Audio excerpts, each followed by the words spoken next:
नमस्कार. आपल्या प्रत्येकाच्या आयुष्यामध्ये असा क्षण येतो की आपल्या वाट्याला दुःख येतं. मग त्या दुःखाचे कारण शोधत बसतो आपण. तर त्यामुळेच कारण शोधण्यापेक्षा दुःखाचा अर्थ शोधणं खूप गरजेचं आहे. दुःख कुणाच्या वाट्याला येतं? या प्रश्नाचं उत्तर खूप खोल आहे. खरं म्हणजे दुःख सगळ्यांच्या वाट्याला येतं. आयुष्य कोणाचंच नेहमी सुखात, हसण्यात आणि सोप्या मार्गावर जात नाही. प्रत्येक माणसाच्या वाट्याला कधी ना कधी अशी वेळ येते जी त्याला थांबवते, रडवते आणि विचार करायला भाग पाडते. पण त्या दुःखामागे एक अर्थ असतो. ते आपल्याला काही शिकवायला येतं. दुःखाशिवाय आपण संयम, समज, प्रेम, क्षमा आणि कृतज्ञता या गोष्टी शिकूच शकत नाही. जेव्हा आयुष्यात सगळं व्यवस्थित चालू असतं तेव्हा आपण बदलत नाही, पण जेव्हा काहीतरी तुटतं तेव्हा आपण खऱ्या अर्थाने घडतो. म्हणून दुःख टाळायचं नाही, त्यातून शिकायचं. कारण दुःख हे आयुष्याचं ओझं नसून एक शिक्षक आहे जे आपल्याला अधिक मजबूत बनवतं. त्यामुळेच आपल्या प्रत्येकाच्या आयुष्यामध्ये दुःख हे येतच असतं. दुःख सगळ्यांच्या आयुष्यात येतं, पण प्रत्येकाचं दुःख वेगळं असतं. कुणाचं दुःख शरीराचं असतं, कुणाचं मनाचं असतं, कुणाचं नात्याचं तर कुणाचं अपयशाचं. म्हणूनच कुणाचं दुःख लहान, कुणाचं मोठं असं मोजणं कधीच योग्य नसतं. कारण प्रत्येकाला स्वतःचं दुःख सर्वात जास्त जाणवतं. कोणी श्रीमंत असो, गरीब असो, ज्ञानी असो किंवा साधा माणूस, दुःखापासून कुणीही पूर्णपणे वाचत नाही. पण फरक फक्त एवढाच असतो की कोणी दुःख सहन करत शिकतं तर कोणी दुःखात हरवतं. दुःख बाजूला ठेवून पुढे जायचं की त्यातच अडकून राहायचं हे मात्र आपल्या हातात असतं. दुःख ही आपली परीक्षा घेण्यासाठी येत असतं. दुःख आपल्याला तपासतं. आपण किती मजबूत आहोत, किती संयमी आहोत. ज्यांनी दुःख पेललं त्यांच्यात नंतर एक वेगळीच शांतता आणि समज निर्माण होते. ज्यांनी संकटांचा सामना केला ते इतरांसाठी खूप मोठी प्रेरणा ठरतात. म्हणूनच दुःख येतं ते आपल्याला शिकवायला. ते आपल्याला समज, संयम आणि सहानुभूती शिकवतं.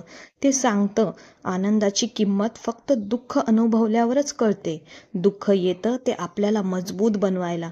प्रत्येक वेदना, प्रत्येक नुकसान आपल्यात एक नवं धैर्य निर्माण करत असतं. दुःख टाळता येत नाही, पण त्याकडे पाहण्याची दृष्टी नक्की बदलता येते. ज्याची दृष्टी सकारात्मक असते तो दुःखालाही शक्ती बनवतो. म्हणूनच म्हणतात दुःख हे शत्रू नाही, ते गुरु आहे. तर तिसरी गोष्ट म्हणजे दुःख हे वाढीचे बीज आहे. जेव्हा आपण दुःखातून जातो तेव्हा आपण स्वतःबद्दल नवीन गोष्टी शिकतो.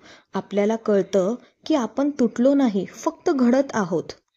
एक गोष्ट नेहमी लक्षात ठेवा, दुःख आल्यावरच आपल्याला सुखाची किंमत कळते. म्हणूनच आयुष्यामध्ये दुःख येणं पण खूप गरजेचं असतं.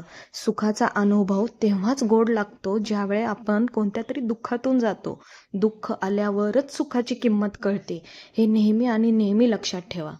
सतत गोड खाणाऱ्यालाही कधीतरी तिखट चमचमीत खावंसं वाटतं. त्याचप्रमाणे आयुष्यात कधीतरी दुःख आल्यावर सुखाची खरी किंमत आपल्याला कळते. चौथी गोष्ट म्हणजे दुःख नाकारू नका, त्याचा स्वीकार करा. दुःखाला आपण कधीच नाकारलं नाही पाहिजे. कारण आपण ज्या गोष्टीपासून पळतो तीच गोष्ट आपल्याला सर्वात जास्त त्रास देते. पण जेव्हा आपण दुःखाकडे शांततेने पाहतो तेव्हा ते आपल्याला बदलून जातं. ते अहंकार मोडतं, पण आपला आत्मा उंचावतो. त्यामुळे दुःख आल्यानंतर त्याचा स्वीकार करणं हे सगळ्यात जास्त मोठी कसरत असते. त्याचा ज्या दिवशी तुम्ही स्वीकार कराल, ज्या क्षणाला तुम्ही स्वीकार कराल, त्या क्षणाला तुम्हाला खूप हलकं वाटेल. त्यामुळे दुःखाचा स्वीकार करा आणि आयुष्यामध्ये त्यातून सावरून पुढे जाणं खूप गरजेचं आहे. लक्षात ठेवा, ज्याने दुःख स्वीकारलं तो शेवटी आनंदालाही पूर्णपणे अनुभवू शकतो. म्हणूनच दुःख स्वीकारणं महत्त्वाचं आहे.